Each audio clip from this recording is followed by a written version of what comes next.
Vamos iniciar agora mais uma aula de História voltada para o segundo ano do ensino médio.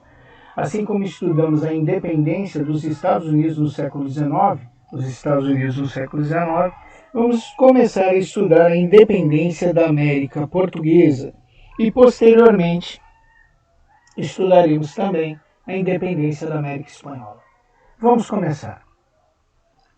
Tudo começa com uma fuga. Em 1808, Dom João VI foge para o Brasil, junto com os nobres portugueses e oficiais de alta patente do exército português, fugindo da invasão das forças napoleônicas. Dom João VI ele descumpre o bloqueio continental. O que é o bloqueio continental? Vocês têm que se lembrar. O bloqueio continental foi aquela ordem dada por Napoleão que nenhuma nação poderia comercializar com a Inglaterra. Caso comercializasse, seria invadida pelas forças napoleônicas. Portugal dependia muito dos produtos manufaturados ingleses e não conseguiu cumprir a norma, e descumpriu e acabou comprando produtos manufaturados dos ingleses. Os franceses souberam e Napoleão determinou a invasão de Portugal. Antes que as forças napoleônicas entrem em Portugal, o Dom João VI foge para o Brasil. Aí nós temos uma gravura da invasão das forças napoleônicas a Portugal. A chegada ao Brasil.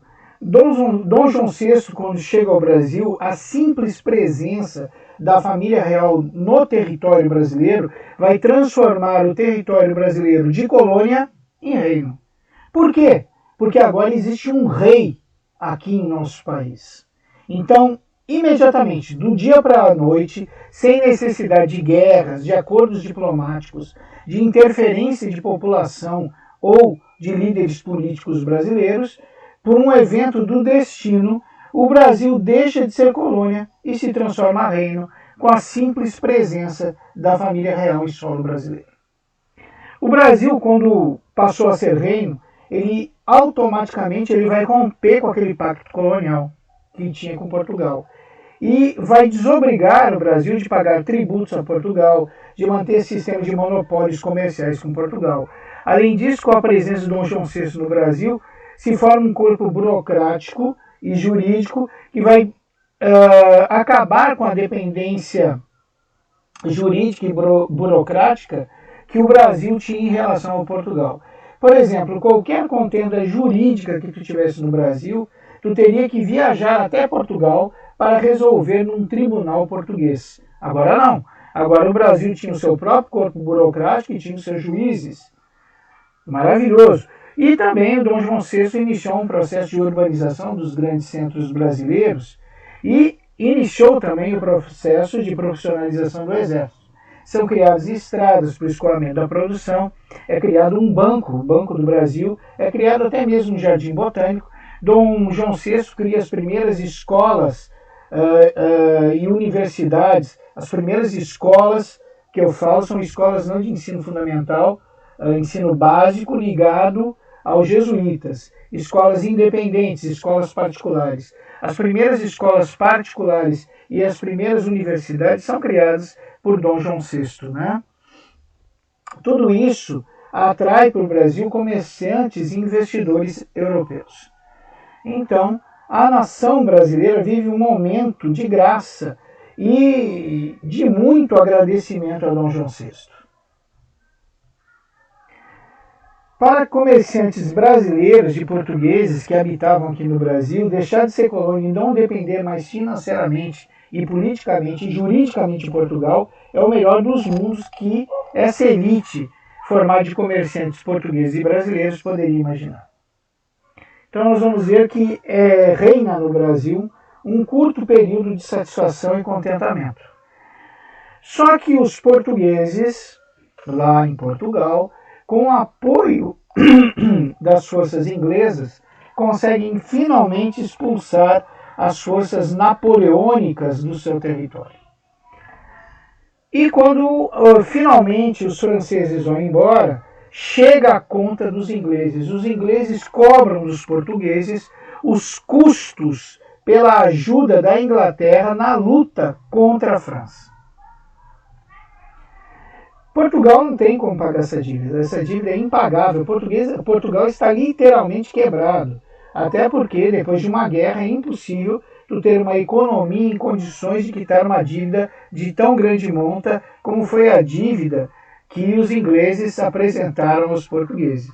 Então, o Conselho Português, o Parlamento Português, ele chega a uma conclusão. A única forma de pagar essa dívida com a Inglaterra é com as riquezas do Brasil. Mas o Brasil agora não é mais colônia portuguesa, o Brasil agora é um reino.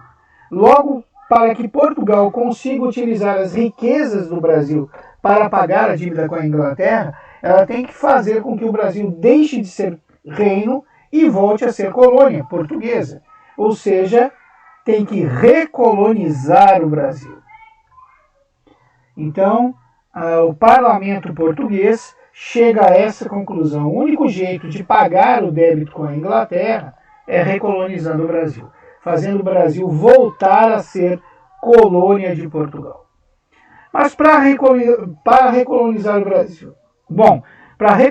o Brasil, eles têm que fazer com que o fato que fez o Brasil se tornar reino se desfaça. Ou seja, eles têm que retirar a família real do Brasil.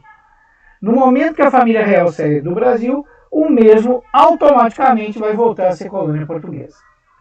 Então, Dom João VI recebe um comunicado de Portugal que ele deve regressar imediatamente para Portugal, junto com sua família, e desta forma, Dom João VI sabe que, voltando para Portugal, ele vai ser um mero marionete, um mandado nas mãos dos nobres portugueses que agora comandam o parlamento e o conselho português.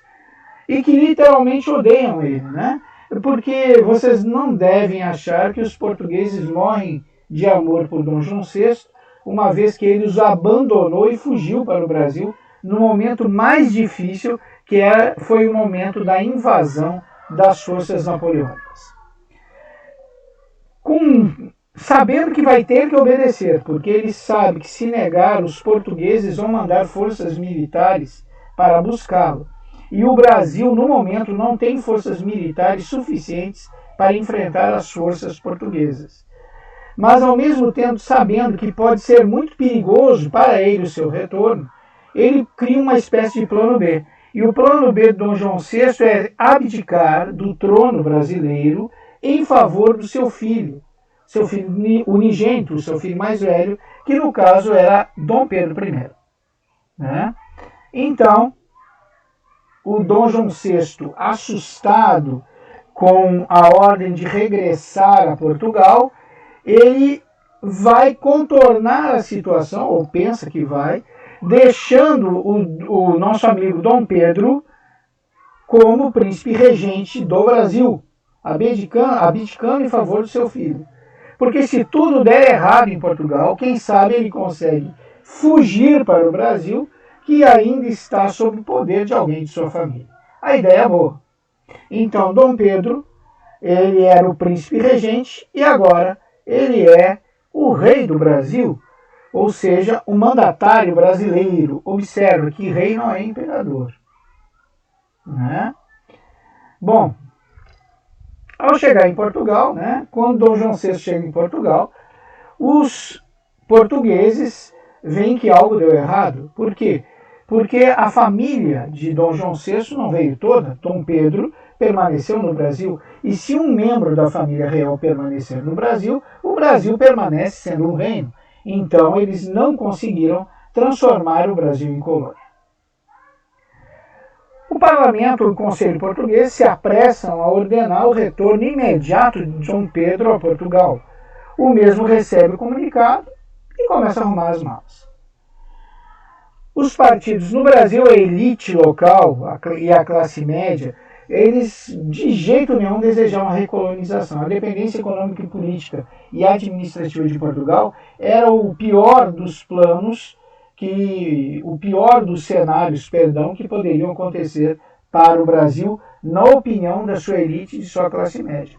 E os dois partidos mais representativos da época, que era o Partido Português, que representava os interesses dos comerciantes portugueses que viviam no Brasil e o Partido Brasileiro, que representava os interesses dos comerciantes brasileiros, dos latifundiários, dos militares e dos funcionários públicos, eles não podiam permitir esses dois partidos, que sempre foram inimigos, diga-se de passagem, e que agora vão se unir para impedir que Dom Pedro saia do Brasil.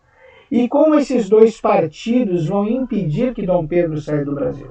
Eles não vão oferecer a Dom Pedro um trono, eles vão oferecer um império, vão oferecer a Dom Pedro para que ele se torne, com o apoio desses dois partidos, o primeiro imperador do Brasil.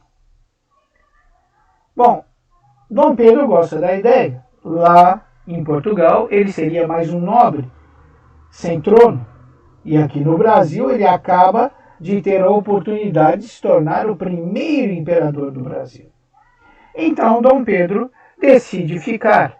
E em 9 de janeiro vai surgir o famoso Dia do Fico, aquela famosa frase de Dom Pedro I, que é: se for para a felicidade de todos e o bem-estar geral da nação, diga ao povo que fico.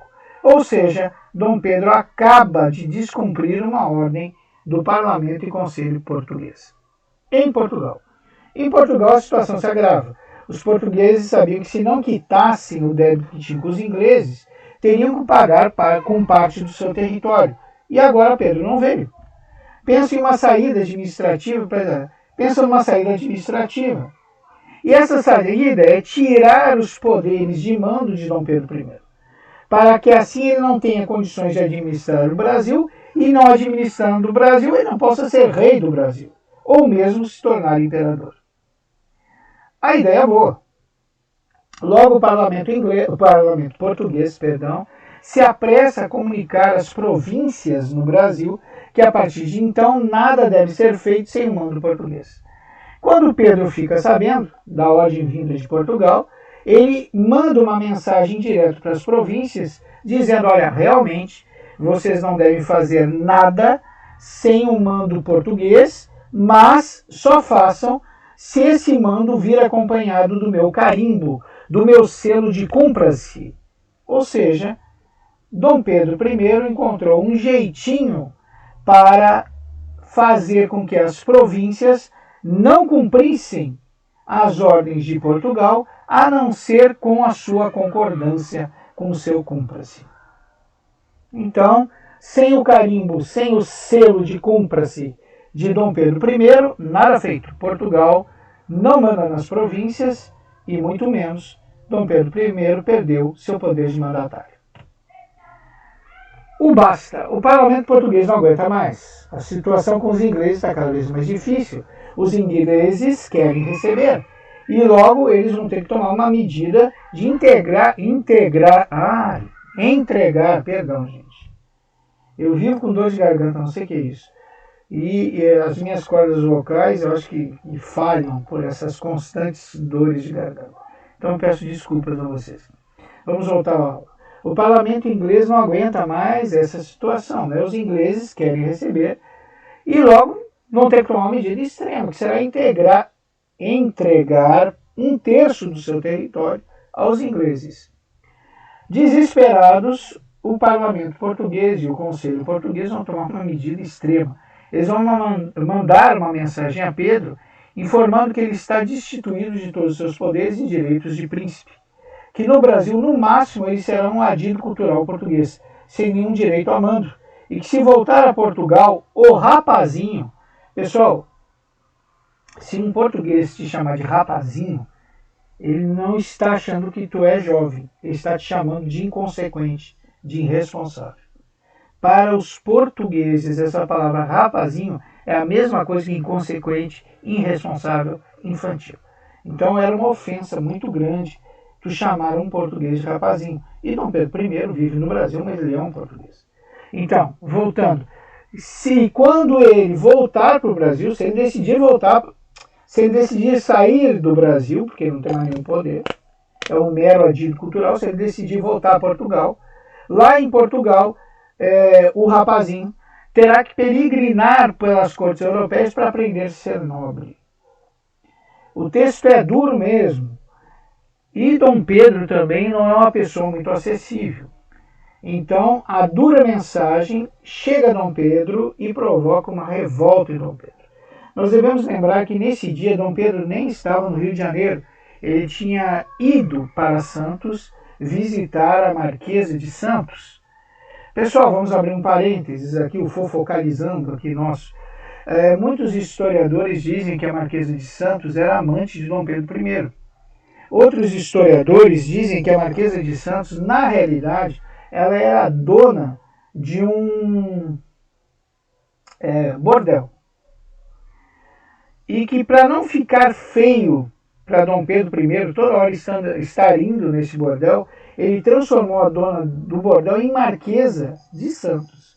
Ou seja, ele deu esse título para a dona do bordel, de Marquesa de Santos. Assim ele não ia no bordel, ele ia visitar uma nobre, a Marquesa de Santos. Agora, isso são especulações históricas. A especulação oficial é que ela era realmente uma amante de Dom Pedro I. E nesse dia que Dom Pedro I estava indo visitar a Marquesa de Santos, ele ia acompanhado de 2 soldados, 2 burros que carregavam suas bagagens e presentes para a Marquesa, e também 2 soldados, 2 burros e 4 escravos, se eu não me engano. E Dom Pedro não estava num dia bom, ele estava com sérios problemas de dor de barriga. Toda hora ele tinha que parar para ir no matinho lá se aliviar. Quando ele recebe a mensagem, quando o mensageiro o alcança, e ele lê a mensagem, Dom Pedro I é tomado por um acesso de fúria e, sem pensar, ele simplesmente proclama a independência do Brasil. Infelizmente, a independência do Brasil não teve toda essa pompa e circunstância. Esse quadro que caracteriza a independência do Brasil, que nós já vimos representado até em filmes, não passa de um mero acervo ilustrativo, né? Na realidade, Dom Pedro não tinha essa guarda toda, os dragões da independência nem existiam nessa época. Então como é que eles iam comemorar a independência com Dom Pedro?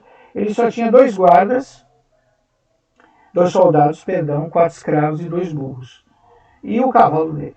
Então, essa imagem que nós vemos da proclamação da independência do Brasil é meramente ilustrativa, né? Bom, ao voltar ao Rio de Janeiro, Dom Pedro I simplesmente comunica ao seu conselheiro, o José Bonifácio, que ele proclamou a independência e vai dormir. José Bonifácio, que era uma pessoa extremamente responsável, que era a cabeça pensante do reino do Brasil, ele se apavora. O termo é esse. Ele sabe que os portugueses não vão aceitar tal afronto, que eles vão enviar forças militares ao Brasil e vão retomar o controle do Brasil pela força das armas, porque eles consideram que o Brasil é deles. E ele sabe também, assim como Dom João VI sabia, que o Brasil não tem forças militares para enfrentar o exército, a marinha portuguesa. Esse é José Bonifácio que está com esse pepino nas mãos, vamos dizer assim. As tentativas. José Bonifácio procura encontrar meios de fazer com que Portugal aceite o processo de independência brasileiro. E a primeira ideia que o nosso amigo José Bonifácio tem é de ir de encontro aos Estados Unidos e pedir apoio. Os Estados Unidos não tinham aquela famosa frase, a América para os americanos, a doutrina Monroe? Pois é, era a chance dos Estados Unidos demonstrar que isso era mais do que uma doutrina. Nós sabemos que, na realidade, a doutrina Monroe não era a América para os americanos, era a América para os americanos do Norte. Mas, diplomaticamente, para todas as Américas, para a América Central e do Sul, o que aparecia era a América para os americanos. Ou seja, que os Estados Unidos, em caso de uma invasão europeia às Américas, eles agiriam militarmente no apoio à nação invadida. Só que os Estados Unidos, como sempre, tiraram o corpo fora. Eles parabenizam o Brasil pelo processo de independência, bacana, valeu, mas informam que no momento eles não vão poder ajudar ou intervir de qualquer forma que seja no processo de convencimento de Portugal. Então não foi dessa vez. José Bonifácio não conseguiu seu intento, José Bonifácio se deu muito mal. Aí vem a segunda tentativa. José Bonifácio abre negociações com os ingleses. Ele oferece aos ingleses a abertura dos portos brasileiros. O que significa isso? Que os produtos ingleses seriam comercializados no Brasil sem incidência de tributos, sem incidência da cobrança de impostos. Você sabe que qualquer produto estrangeiro que chegue em uma nação, ele sofre a ação de impostos, sofre a ação de tributos. Pois José Bonifácio oferece aos portugueses tal barganha. Olha, pode trazer seus produtos, pode vender no Brasil todo, todos os portos do Brasil vão estar abertos aos produtos ingleses e tu não vai sofrer nenhuma incidência de cobrança de juros, nenhuma incidência de cobrança de impostos. Bom, os ingleses gostaram da ideia. E os ingleses perguntam, sim, e em troca, José Bonifácio pede que os ingleses convençam Portugal a aceitar o processo de independência brasileira. Os ingleses vão até os portugueses e tentam convencer os portugueses a aceitar, né, o processo de independência do Brasil. Os portugueses relutam muito a aceitar, afinal o Brasil era uma mina de ouro para Portugal, mas, mediante a pressão inglesa e mediante não ter como pagar os ingleses, eles propõem o seguinte aos ingleses: olha, aceitamos reconhecer a independência do Brasil desde que o Brasil assuma toda a nossa dívida com a Inglaterra. Os ingleses, tá certo, o Brasil vai assumir. Observe que os ingleses tomam essa decisão sem comunicar a José Bonifácio. Eles vão comunicar depois que a decisão já foi tomada. Então, os nossos amigos ingleses voltam ao Brasil e comunicam a José Bonifácio que conseguiram convencer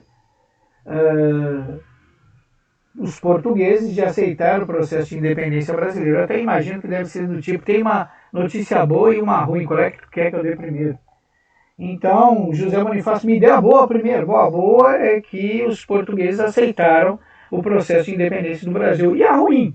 A ruim é que vocês vão assumir toda a dívida que Portugal tem com a Inglaterra.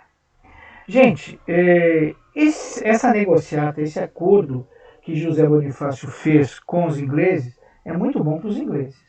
Os ingleses sabiam que, devido à extensão territorial que o Brasil tem, era fatal que o Brasil no futuro se tornasse um grande polo consumidor. E, além do mais, os ingleses viam o Brasil como uma espécie de base para, no futuramente, vender os seus produtos por todas as Américas, tanto a América do Sul quanto a América Central. Então, para os ingleses foi um negócio maravilhoso, mas para o Brasil foi uma desgraça. Nós conseguimos o processo de independência, verdade, mas com os ingleses vendendo seus produtos livremente no Brasil sem pagar nem impostos, qualquer possibilidade de uma revolução industrial no Brasil morreu aí, né? Não tem como uma futura indústria brasileira ou mesmo um galpão de manufaturados competir com os ingleses, né? Não tem essa possibilidade. Então, qualquer possibilidade de um início de uma revolução industrial no futuro para o Brasil está morta. Qualquer possibilidade de não ficar dependendo dos produtos ingleses e conseguir a nossa independência comercial morreu aí também. Então, na realidade, nós estamos trocando os portugueses pelos ingleses. Bom, José Bonifácio queria que desse certo. A Inglaterra convenceu os portugueses, como eu acabei de falar para vocês. Agora, a preocupação do nosso amigo José Bonifácio é como é que ele ia pagar essa dívida. Bom, o Brasil independente. A história do Brasil é muito interessante. Geralmente, os países deixam de ser colônias e se tornam reinos por um processo de guerras, de nacionalismo. O Brasil virou reino sem nada disso. Bastou nosso amigo Dom João VI meter o pezinho aqui.